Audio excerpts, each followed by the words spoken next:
ముఖ్యమంత్రి శ్రీ నారా చంద్రబాబు నాయుడు గారి పర్యటన ఇవాళ చిత్తూరు జిల్లాలో జరిగింది.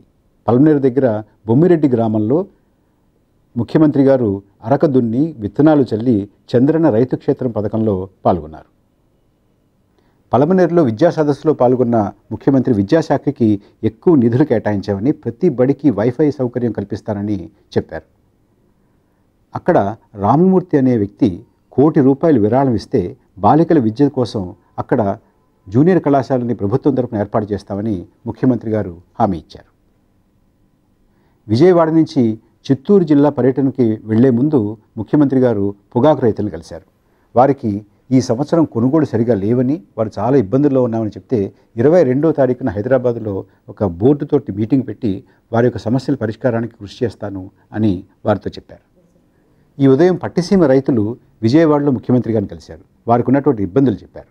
ఆ ఇబ్బందులన్నీ తీర్చి మొదటి దశ త్వరలోనే పూర్తి చేసి నీరు అందిస్తామని ముఖ్యమంత్రి వారికి హామీ ఇచ్చారు.